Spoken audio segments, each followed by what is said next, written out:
Come on. I had it where I wanted it, all right. Same again. All right, thank you very much. Cheers. You're going back. All the best. All the best. I said to him, Two now. Got rid of that. now that's not what I understood from the memo you sent him. How are you going on, Tuesday? Reckon Councillor Cleghorn's enjoying himself. You can hear him even if you can't see him. Councillor Cleghorn is a loudmouth twit. Oh, live and let live, I always say. Do you? Only way to get on in this business. Or any other for that matter. Well, maybe you're right. He's still a loudmouth twit. Keep it going now. Don't let it drop us. What's this? Your friend? Councillor Cleghorn, who else watch it, is coming over. Yes, now. Hello, Mr. Spence. Well, how are things at the Gazette? Thank you, Councillor Oh, Cleghorn. very well. My pleasure. Can't stand seeing a fella down in the dumps.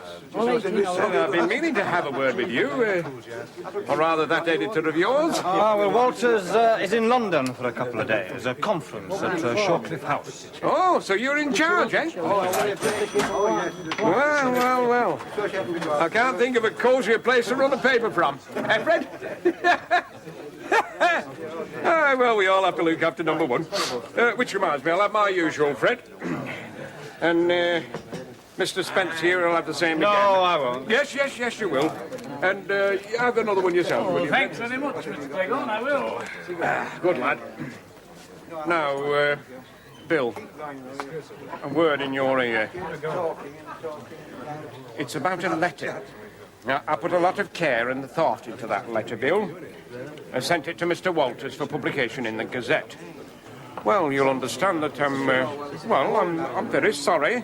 Distressed even not to see it in this week. Yes, well, cheers. I wouldn't worry about it. Yes, but it's a slight, Bill. It's a personal slight. Yes, well, there's a lot of rubbish find its way into the Gazette, you know.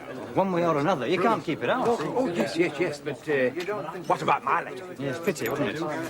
So, Frank Walters refused to publish it, eh? No. No? Walters saw every letter selected for publication. He read them all, he always does, you know. Selected. And he passed them all, so he must have liked them, hadn't he? You mean to say that my letter wasn't even selected? That's right. Frank Walters never even saw the I do read his letters. I recommend it. You? No. Well, what about mine? Not enough space. Space. You should have made space. Why? Because... No, Luke, here. No, you Luke here. You know what conditions are like around here better than most. Not well, you should. You've been in the middle of it long enough. Spence, I don't like what you are suggesting. And what's more, it strikes me you're in no fit state to listen to reasonable argument. But let me say this, just for the record, because you work on our local paper, I'll say here and now, open and above board, that that letter was meant to be read by our political masses. Men who think now to raising taxes, increasing public expenditure, subsidising layabouts and won't... Come off it, the whole town knows what you're after. To hell with the redundancies and the redeployment, so-called. The elections are coming round again, so now's the time to suck up to a shower of half-witted, bingo-playing housewives who'd swap their votes any day of the week for half a dozen trading stamps. Of course your letter wasn't recommended. I'll take this further, Spence. Yes, well, you do that. One call for you, Mr. Spence. Like I said. Yeah, well, tell him to get knotty. There was a time when I'd hoped of that young man. Not any longer, Fred. There's no harm in Bill Spence. No? Come tomorrow, he'll have forgotten all about it. Oh, well, I won't. I won't forget to talk to Mr. Hadleigh either. Here's another. What time does it open to the public? 2:30, but of course I've got to be in court before then. Also, I'm lunching with the... I say, that's not bad for a 9-year-old. This is certainly the way to see an exhibition. No pushing and shoving. Jonathan Winters, age 15. His teacher obviously likes Braque. It's super. You don't mind doing this article, do you, darling? Frank couldn't find anybody else. No, I'm delighted. I'm no art critic, but I'll try and write something intelligent and not too condescending. That's the ticket. Whatever I write, no doubt our Mr. Walters will relegate it to the back page. Why? Well, you know Frank. More inclined to give priority space to social rather than aesthetic matters. And that's what's the matter with Frank when you come to think about him, isn't it? Well, as my old teacher used to say, The hallmark of a decadent civilization is its preoccupation with the aesthetic trimmings. Decadent's a bit strong, wouldn't you say? With the aesthetic trimmings while blatant social evils are being ignored or swept under the carpet. Your teacher say all that? Yes, he did. Thank God I didn't go to your school. Well, there's no shortage of social evils in Westdale, James. Oh, good morning. So glad you managed to drop in. Sue, darling, you don't know Tom Singleton, our new administrator. Well, how do you do, Miss Sue's Jackson? doing an article for the Gazette. Oh, good. You going to get a good crowd this afternoon? Oh, I think we shall. In fact, I suspect we'll have to keep it on a couple of days longer and have another show in winter. Really? Well, we've had over 200 items submitted, you know. Oh, that's good. The children of Westdale seem to be full of talent, even if some of their efforts are a bit traumatic. Well, I must get back if I want this typed. To the Gazette? No, I've left my typewriter at Melford. Is that going to throw you? Yes, 'tis a bit. I'm going to talk to Tom about 2 or 3 things.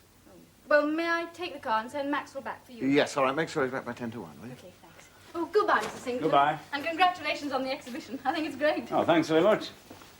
Oh, is that the painting you wanted me to have a look at? Yes, if you've got the time. Do you remember that rather unpredictable character, Miles Crispin, I told you about? Well, about a month or so ago, he disappeared off to sea. I thought we'd seen the last of him. Then suddenly on Friday he appears and puts that in my hands. What do you think of it? I say, this is quite something, isn't it? Powerful. Yes, that's what I thought.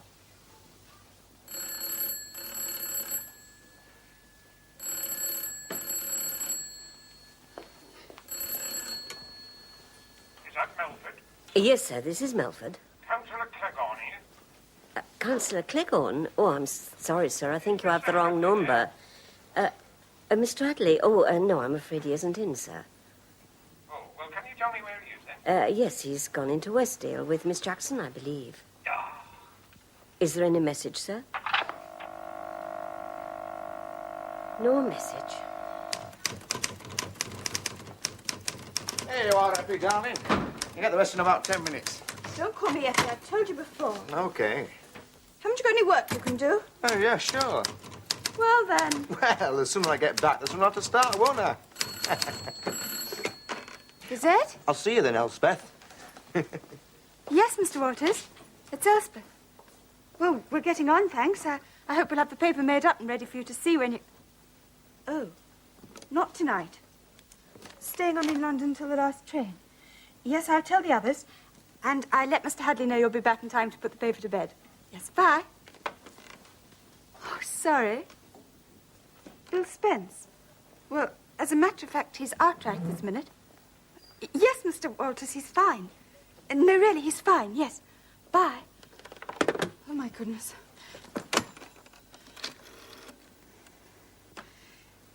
Joe, is Andy back down there yet? Well, send him up again, please, and ask him to take the lead out of his boots. Thanks, bye. Damn, last Bill Spence. Somebody called. Bill, where on earth have you been? You should have been back nearly 3 hours ago. I've got work piling up all over the place. Most of it's yours. I couldn't reach you at the pub. I've just had Frank Walters on the line from London, and on top of everything else, I had to cover up for you, pretending you're getting on with your work, but you're jolly well not. You ought to be ashamed of yourself. You're drunk. It couldn't happen to a nicer fella. Hey! Rubbish! Dirty, pathetic rubbish! Oh, what a bit mad it goes! Emma, stop it! Haven't even bloody started yet. Hey, what am I doing? 1, 2, oh! Stop it, rocker! Oh, no! Oh, my goodness! Bill, the furniture, careful! Bill! Stop it! Stop that, Bill! Can I get you a glass of sherry, miss? Oh, no, thank you, Maxwell. I'll wait for Mr. James. Very good, miss. Nobody ever came to offer us sherry in the Gazette office. No, miss? Though I've always understood that Mr. Walters keeps a bottle of whiskey in his cupboard for the odd visitor. For the odd proprietor, you mean?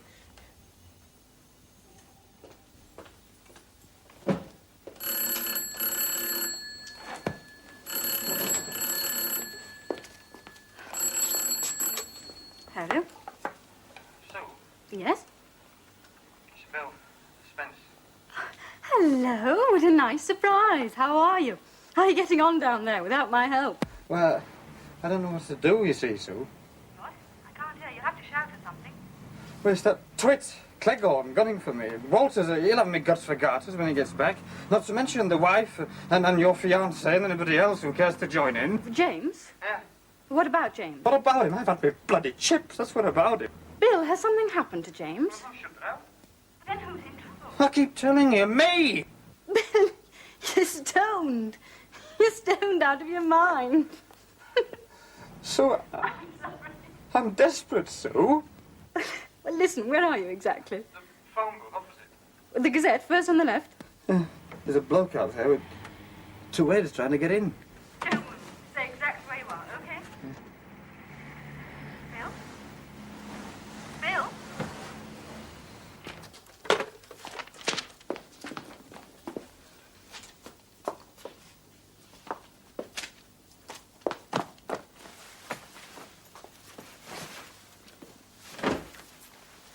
Oh, Maxwell, look, I've got to go out in the car again. I'm afraid I haven't got mine here. I see. Very good, miss. What's the matter? Mr. James is lunching over at Westdale at 1:30. If I'm to pick him up from Westdale... Oh, I know, in but an this is hour- urgent. He'll just have to wait. But, Yes? very well, miss. Anyway, his appetite anyhow. I'm taught to be late for lunch, or even miss it. Well, get his skates on, Maxwell. I understand from Mrs. Maxwell that a gentleman telephoned. A Councillor Cleghorn. He was very agitated. Cleghorn? Oh, well, he'll just have to wait, too. Come on, Maxwell. We're going on an errand of mercy. Well, I'll say one thing, Sue. You look a treat. The prospect of marriage isn't doing you any harm. I'm learning to live with it. Are you feeling any better? Yeah, a lot better, thanks. And they put my head under the tap. It's the job. Oh, that's something. Yeah, it's funny, you know. If I hadn't have been stoned, I'd never have phoned you. And if you hadn't have pulled me out of that phone booth, I'd still be there now. Maxwell, not me. Huh? Thank Maxwell. He and I don't always see eye to eye, but he's the original tower of strength. I was only glad to be of some help. Well, Bill. I bet you could do with a cup of tea, couldn't you? Yes, please.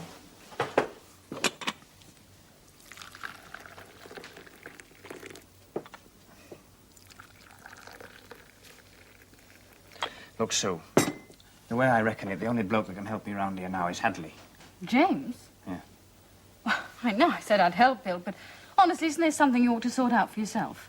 You don't want to? Fair enough. Oh, no, that's not fair. No? Oh, come on, Bill. Apologise to Frank for smashing up the office and everything and leave it to him. He's pretty reasonable. But you can't ask James to interfere over that. Oh, I'm not talking about that. Then what are you? Oh, blimey, no, I'm not talking about me or my job. Then what? Oh, hello, Shirley. Hello, it's Miss Jackson, isn't it? That's right. How are you? Well, what have you been up to then? Take the day off from work? I met Bill in town. He invited me back for a cup of tea. Really? Looks to me as if you've been swimming. Huh? And what else? May I pour you a cup of tea, Shirley? Look, Bill, I know you think I'm half-witted, but don't start trying to tell me, Miss Jackson, Oh, that Bill's... Shirley, why, after all these years, you're calling me Miss Jackson? If you don't mind, it's Susan. Or Sue. You know, it might make you a bit more cynical than most, being married to a reporter. A bit more suspicious. But don't expect me to believe, Bill, that Sue's come trekking all the way out here just to drink a weak cup of tea with you. Pull the other one, it's got bells on Now, it. Shirley, really? Yes, Sue, really. Look, if you just shut up, the pair of you. Look, Shirley, I phoned Sue today for one reason and one good reason only. And if you'd stop getting all green-eyed and grotty and think for a minute, you might possibly guess why. I asked Sue for help. We don't need Oh, Sue's God, help. you're so pig-headed. For heaven's sake, why do you have to bring Sue into all this? I don't know. I just thought that if Sue, if we could get a bit of help, if Hadleigh... Oh, Bill. I don't know whether you're a good reporter or not. I hope so, for your sake, I really do. But in every other thing, you're a bloody fool. And a naive bloody fool at that. Thanks. Thanks very much. And how much longer do you think we're going to go on like this, eh? A month? A year? You tell me, Well, because I'd really like to know. But I know would. it's our problem, and you've no right to bring other people into it. Sue is not other people. She's a friend. That's right. And as a friend to both of you, would you please be kind enough to tell me what the hell this is all about? Oh, his father, of course.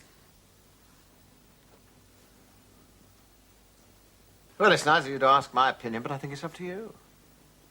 Yeah? Well, I can't. Look, I don't own the paper anymore, you know. I'm just a shareholder.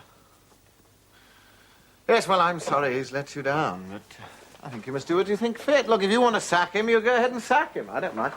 But while you're in London, why don't you look out for a replacement? Yes. All right, thanks. Thank you for calling. Goodbye. God, that Spence is an idiot. You don't know anything about this, do you?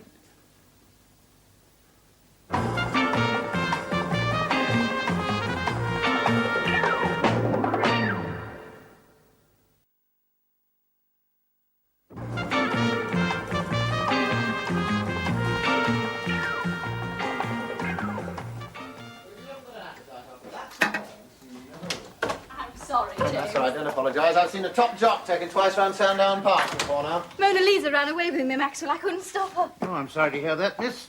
Did you come off? No, she hung grimly on and she stayed in the saddle. And finally pulled up in the stable yard, and Max swept me and Mona Lisa All both. right, thank you, Maxwell. That's all right. Ah, kippers. You like kippers, darling? Yes, fine, thanks. One of the advantages of living up here, you get fish fresh from the shore. As many as you want. Just one, please. All right, there you are, then. There's one. Yeah. 4 penneth. Yes. Seems ridiculously cheap when you stop to think of... You what? Oh, never mind. Excuse me, sir. Councillor Cleghorn is just arriving. Shall I show him in? Oh, God, I completely forgot. I've invited him to breakfast. Is the car still outside? Just for the front door, sir. Yeah, well, it's too late now, isn't it? If he hits it, he hits it. All right, Max, we'll show him in. Sir. That man is absolutely lethal when he gets behind the wheel of a car. Yes, I know. He nearly ran me down once in Market Street. Why is he coming? I haven't the faintest idea. He just rang up and said, could he speak to me? I think it's about the art centre. I know he's opposed to it. He thinks it's a waste of private and public money. Oh, my God, here he is. Hello, Cleghorn. How nice of you to come. I'm so glad you could make it. Good morning, Hadleigh. Miss Jackson. Please sit down, will you? Oh, thank you. I'm sorry we started without you. We were absolutely starving. Breakfast here is rather informal. Splendid idea. A bit unusual, though, a working breakfast. Well, it gets the day started early. Would you like some coffee? Thank you. Oh, it suits me, being a busy man. Kipper, sir? Oh, I don't mind if I do. You can't beat a good bit of fish. Good for the brain, they say. Well, shall we start talking? Why not? I think I'd better begin by telling you that I'm going to be opposed to you, both in principle and in practice. James, I'm sure Mr. Cleghorn doesn't want to start arguing before he's had a bite to eat. Well, I'm your guest, Hadleigh, if you'd rather. No, let's get on with it. I know you're dissatisfied. If we're going to have a row at the art centre, we might as well have it now. The art centre?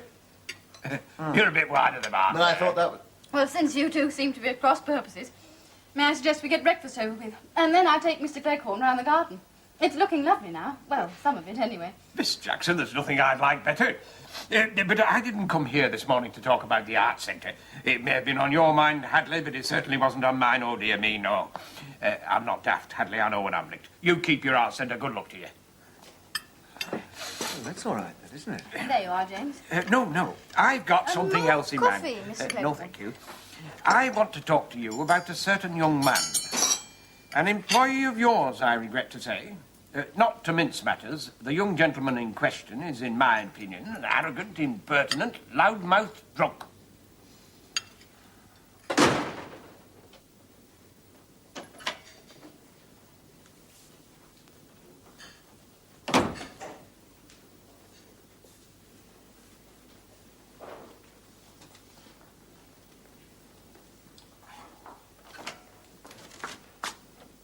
Good morning, Bill. Morning. I suppose we'll get some kind of paper out this week. Oh, well. There we go. Eppie, Elspeth, What? about yesterday. What about yesterday? Well, I think I caused a bit of a stir, I'm sorry. Oh. I can't even remember what happened exactly. Nothing. Anyway, it made a change, bit of excitement about the place. Forget it, we all have, Bill. Well, thanks, Eppie. Elspeth, if you don't mind. I shouted, Andy, why should you get away with it? I can't stand Eddie.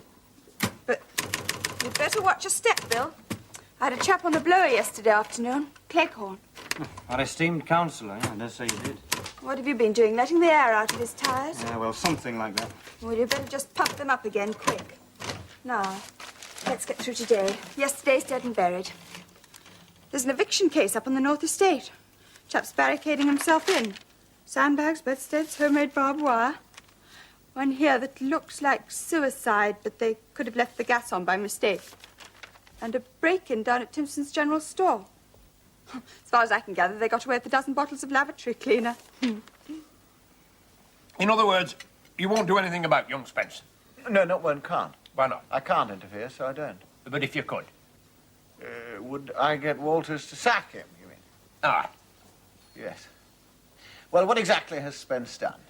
He's omitted to show a letter from a member of the public to the editor of the paper. Now, the letter was intended for publication of the An ordinary member of the public, Hadleigh? No. No, not an ordinary member of the public. Right, he then accepted a couple of drinks from the same fella, and he ended up by making a nuisance of himself. He was making a proper damned exhibition of himself. In front of a lot of people, too. And from what I hear, yesterday's effort wasn't the first time. Not by a long Hearsay. shot. We all know what that's worth, don't we? You wouldn't want to be less than fair to him now, would you? All right, Hadleigh. I can see how things are. Well, so long as we understand what we are. Yes, well, I better be getting back into town. I've got a meeting at 10. Thanks for the breakfast. Well, it's a way of talking things over in private. Yes. You're a bit isolated up here, aren't you? But a bit insulated, you might say. Yes, well, that's a matter of opinion, isn't it? Well, you get on with your breakfast. I'll see myself out.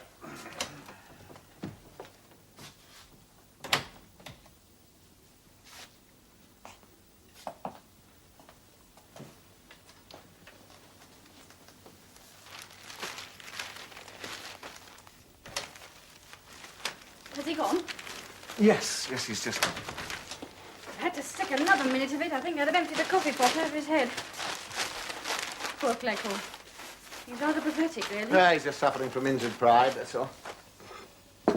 And what about Bill Spence? What about him? Well, you can't let Frank sack him. Can't I? Why not? Frank's just given me the most incredible account of his behaviour over the last few months. He's been lazy, he's been slovenly, he's been unpunctual. 1 week he writes well, and the next week it's rubbish. And there's this Cleghorn affair. But he only had a couple more drinks than he should. Look, darling, Frank's not the sort of man to be worried by a drunken reporter as long as he does his job. Unfortunately, a reporter who isn't reliable just isn't a reporter, and that's what Spence been these last few weeks. Frank's fed up with him. I don't blame him. You two have made out a pretty good case against him, haven't you? No, darling, he's made out a case against himself. But you can't just forget all the good work Bill's done for the paper. Bill taught me most of what I know. I'll always be grateful. Well, that's more than his editor will be. Hasn't it occurred to you that there might be some reason for Bill's behaviour? All right. Now, what's the matter?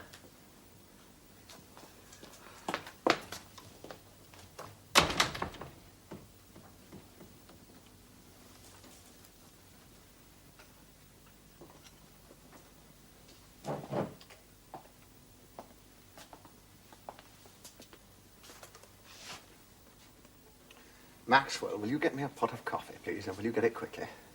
And will you telephone Winters and tell him I'm not going to be able to make that appointment and leave the car outside because I think I'm going to have to go out rather quickly.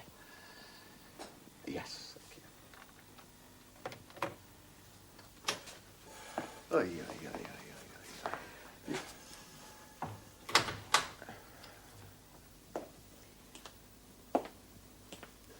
I'm sorry about that, James. Come on.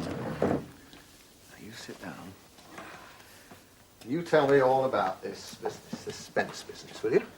And while you're at it, letting light into dark corners, you could tell me where you went to last night with Maxwell, couldn't you?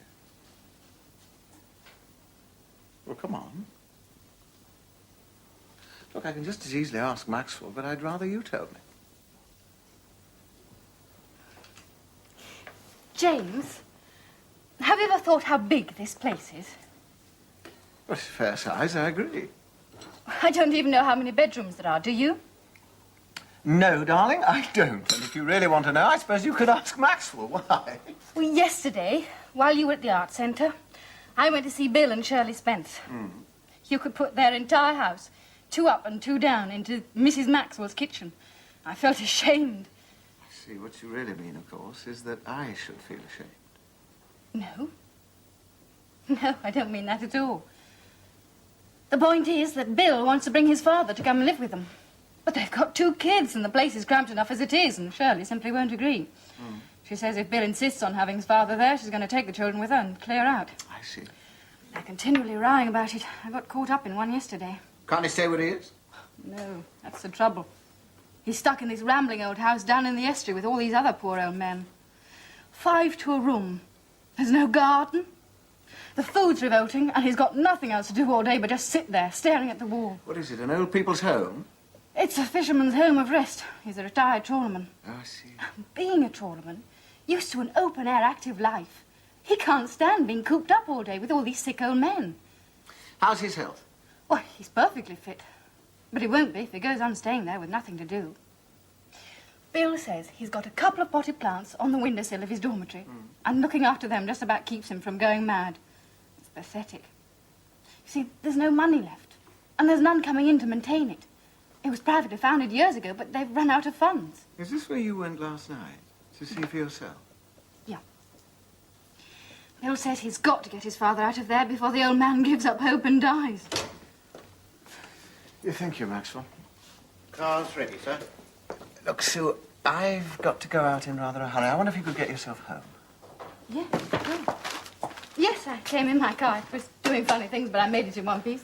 All right, Maxwell, when you're ready, give Miss Jackson some more coffee while I get my things. Very good, sir. And I made a mess of that, didn't I? Poor James. He couldn't get out of the room fast enough. Have you any idea where you're going? I couldn't see, miss. Excuse me, please.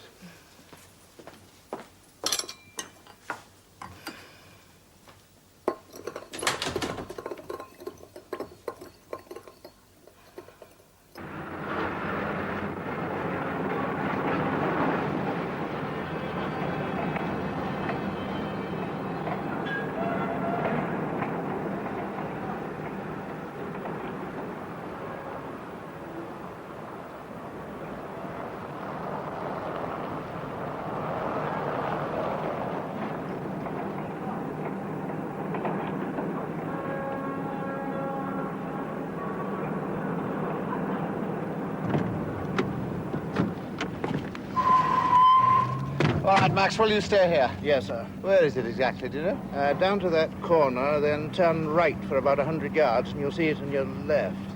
Yeah? It was rather dark last night, but I remember that garage in the corner. That's the turning all right, sir. Okay. Mind you, it's a bit of a roof place. Oh, yes, and there's a notice outside and a wooden board. You can't miss it, sir. Well, you enjoy the sea air, Maxwell? Will you be long, sir? It depends what it's like. What did you think of it? From what I could see of it last night with Miss Jackson. Well, sir, if I was retired and had little money and no relatives to live with, I think I'd rather be dead than spend my old age in a place like that. All right, I'll see you later, Maxwell.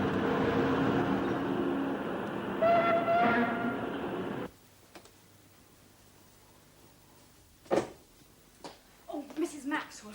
Did Mr. James say when we're here Maxwell might be getting back? Oh, I'm afraid not, miss. To be quite honest, I'm not even certain where they've gone. I can't start that wretched car of mine, and I simply must get into Westdale at once. I'm stuck. Oh, dear, is it very important? Yes. I want to borrow the other car if it's here. I'm sure James won't mind. I see. Well, Cooper will have the keys round in the stables. Oh, good. Are you sure you can manage, miss? Manage? Yes, of course I can.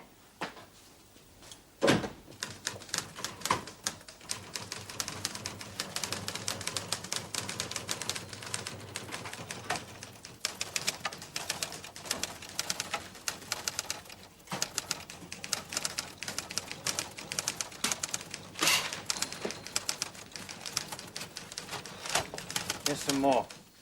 But I still feel a mug, you know, letting you do my work. Oh, rubbish. You and Elspeth have got more than enough to do.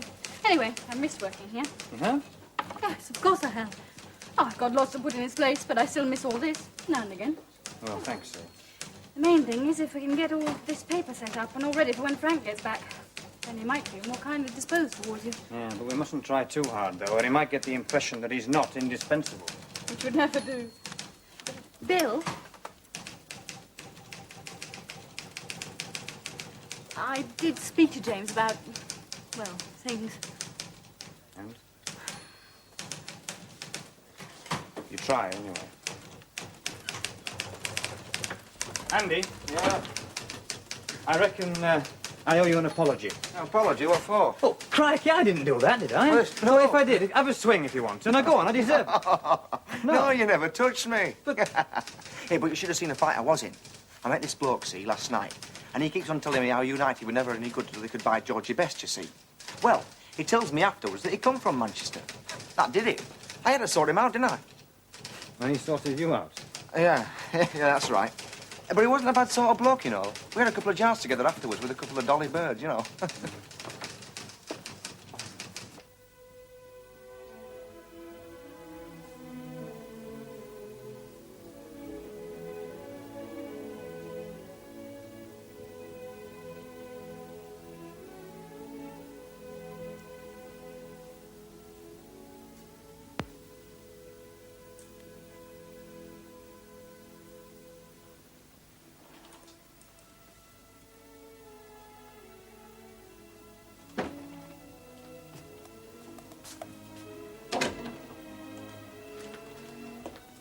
Hello, darling, I didn't hear you cry. Do you want a drink? Yes, please. You're looking very pleased with yourself. I am, rather. I've been a working girl again today, helping get the Gazette made up. You owe me 1 day's pay. Paid? Paid. What happened to you this morning, dashing off suddenly in the car? Yes, I'm sorry I had to abandon you. That's all right.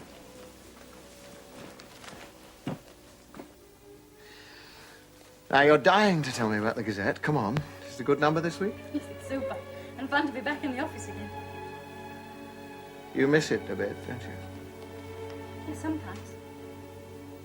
Only sometimes.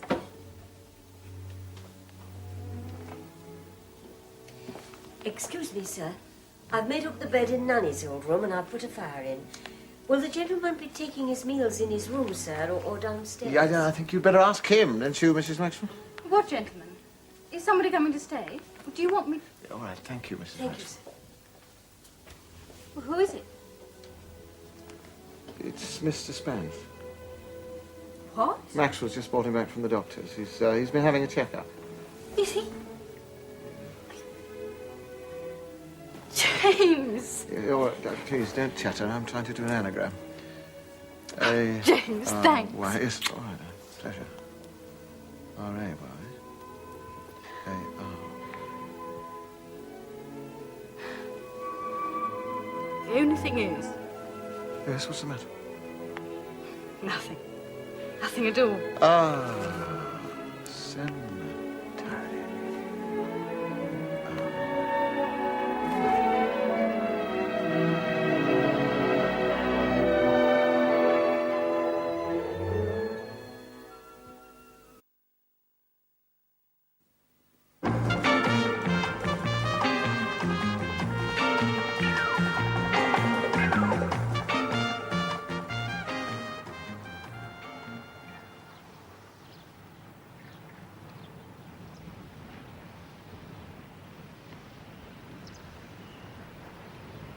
It's very kind of you, Mr. Hadleigh, but he couldn't possibly stay here. Why not? Well, it wouldn't be right. Well, it's a damn sight more right than it was, isn't it, Bill? No, well, we're both very grateful. More than you'll know, but what Shirley means... No, Bill, I know what I was trying to say, love, without you saying it for me. It's very generous of you, Mr. Hadleigh, but we couldn't possibly accept your charity. Charity? Well, who's anything much? Look, I think you better go out and have a chat with your father, Bill. He's in the garden. You see, he and I have come to an arrangement. What he needs is a job in the open air, right?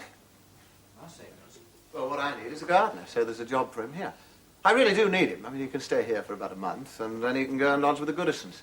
They've got a cottage on the estate, and they're looking for a lodger.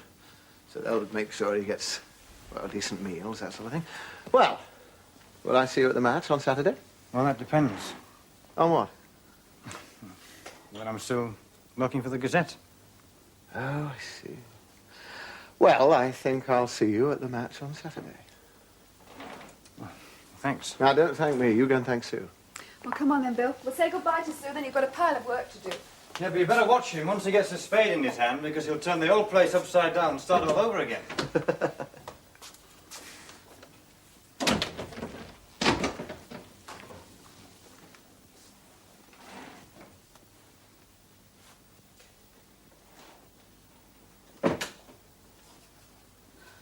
They've gone then? Yes, they've just gone looking as though they won the pools. And you look like the cat that stole the cream. Now, what's the matter? Come on. Sit down. You're not happy about it, are you? Oh, of course I am. I'm delighted, really, but... But? I don't know. I think part of me is resentful. That sounds Resentful? awful. Now, what the hell is there to be resentful about? Well, I think this is going to sound very silly, but... Yes, I think it is, but try me. Well, it's the carefree way you did it all. It was all so easy. Like waving a magic wand. Well, I don't know what that's got to do. Look, he couldn't stay where he is, and he couldn't go and stay with the Spences, so I brought him here. It seemed the obvious thing to do. Now, let's worry about the next problem when it comes up. So, you know, I've just been trying to explain this to Shirley. You really are the most illogical creatures. Illogical? Well, illogical, irrational, wayward. There, that's what I mean. What? With this calm, above-it-all attitude. It's maddening. As if you have no grasp of other people's difficulties at all. Ah, just Oh, no, you wait a minute. Listen, please. All these weeks, the Spence's house has been a battleground. A bloody battleground because they're short of one room. And here at Milford, there are so many rooms, nobody's even bothered to count them. If you lost every penny tomorrow... I'd have to sell this house. I wouldn't like that. If you lost every penny, it wouldn't matter. Because you don't need money. Don't I? Do you know how much it costs to clean the windows? You don't need money because you've got everything else that impresses people. And the special sort of confidence that goes with all this. You've got an asbestos suit, James. You can walk through fire that would destroy other people and not get touched. Do you know that's just what Cleghorn said? Cleghorn? Yes. He said I was insulated. You are? That's what you mean, isn't it? Yes. You did go and see the fisherman's home, didn't you? Yes. Depressed, disorganized, going downhill. I bet you hadn't been in that place 3 minutes before you decided how you could put the whole shoddy administration on its feet again, right? Yes, right. It would take about 3 hours. The fishing families have been trying to do something about that place for years. But they failed because they can't make any impression where it matters. That fisherman's home is the local standing joke. All the more so because it's next door to the cemetery. And lecturing me makes you feel better about it, does it? I don't know. It's just that you, being you, problems seem to melt away. Problems that knock the stuffing out of other people. What, like fishermen? Yes, fishermen. Yeah, well, there's only one I brought away, you know. The home's still there. In all its glory. I could do something about that, but of course you'd go and give the credit to my tailor or my bank manager. No, oh, yes, James. you would. And the more successful I was, the more resentful you'd be. I love you, darling. And it doesn't matter a scrap with your James Hadleigh in Melford Park or the deckhand of a trawler. Of course I want to see you win, but not... Not with a head start over everybody else. Is that what you mean? Not because you are who you are. Oh, I know I'm being absurd. How could you be anyone but you? How indeed.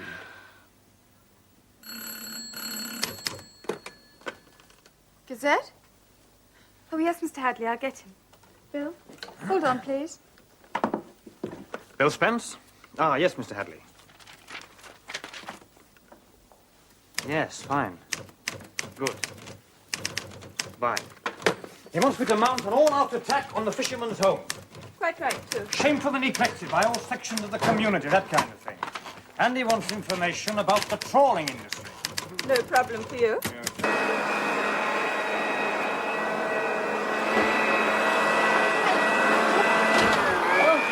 Good morning, Miss Jackson. Where is everybody? Oh, I'm afraid I don't know, miss. Mr. James got up very early and went off in the car again with Maxwell. He asked me to tell you he was very sorry, but he hopes you'll stay to breakfast and go riding with him when he gets back. Oh. I only saw Mr. James and Maxwell for a minute.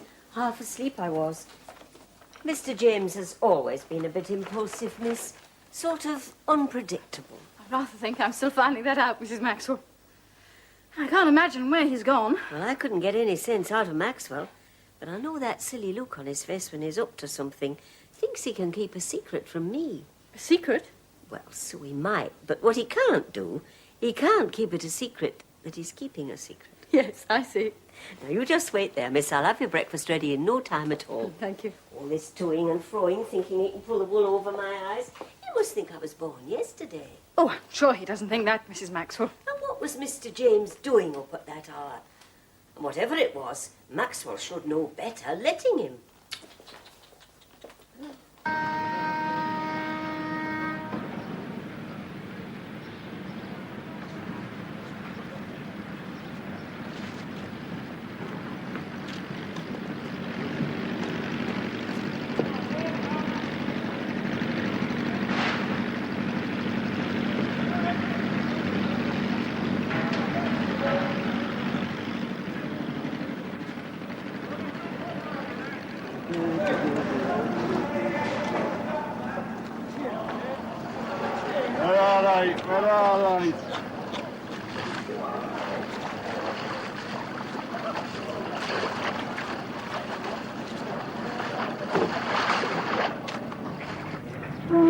further many more calls to make, sir. Just one more, Maxwell. Why? I must say I find this a most humiliating experience.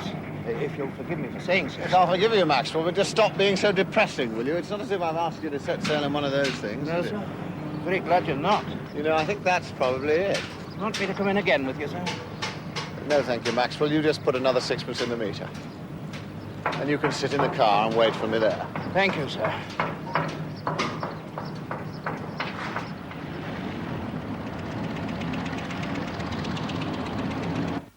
Well, I'm sorry. Now, I can't say more than that, can I? If you haven't got an appointment, you can't see him. And that's all there is to it. That's all right. I'll wait. But you're wasting your time, you know. Well, I don't mind if you don't. Who's he got in there now? Mr. Quixley. Is that the shipping insurance bloke? That's him. Has he got an appointment? Thank you very much, Mr. Quixley. If you get the new schedules out, I'll have a check in the post for you. Thank you. Thanks very much. Look, what do you think you're doing? I told you, you must... Have an appointment. Well, I haven't got one, have I? All right, Maggie. I'm sorry, Mr. Boyd. I couldn't stop you. Oh, no, I said all right. And he hasn't got an appointment. Right, you. I'll give you just 5 minutes. What's your name? What do you want? My name's Jim, and I want support. If you turn out to be a practical joker trying to have me on, I'll have you out of here so fast your feet won't touch the ground. No, it's no joke. I want your support for that fisherman's home up by the cemetery. That dump. Gee, you must be joking. No, I'm not joking. Then you must be daft. Why? Why? I'll tell you why. Because it's a derelict bloody hulk. It's past mending and past caring. It's not. It just needs a few £1,000 spending on it and somebody to take an interest. Oh. You? Yes, if you like. And if not me, what about you? No, I've not got time to No, waste. that's the trouble, isn't it? Nobody's got the time to waste. But you're here on the spot and you've got the money. It's too late, I tell you. You'll not get me into any crack-brained charity scheme throwing good money after bad. Look, it wasn't bad money that built that home. It was good money given by people who knew where the money came from in the first place. And if it's too late, then it's too late for the men in that home. Are you a trawlerman? I don't seem to know your face. Why should you? What was your last ship? It's a freelancer, Skipper Bill Tyson. He's a good lad. You do half as well as him, you'll be all right. Now, listen, Jim. You want to fix yourself another trip. Make a few pounds, not come belly-aching round here. A young fella like you. Now you're going to tell me you've been to sea more often than I've had hot dinners, aren't you? Right. That's it. You've had your 5 minutes. Now, out. Well, I've not finished. Look, you know what trawling's all about. You ought to. You're at the top of the pile. You know, the only time the public think about fish is when a trawler goes to the bottom and takes its crew with it. All right, so they survive a lifetime of that. And where do they end up? In that pigsty of a fisherman's home up by the cemetery. What you're trying to do, make me feel guilty? No, I'm just trying to make you think. Look, you've made a lot of money sitting behind that desk ignoring what's going on in your own backyard. Don't you think it's about time the tide turned the other way?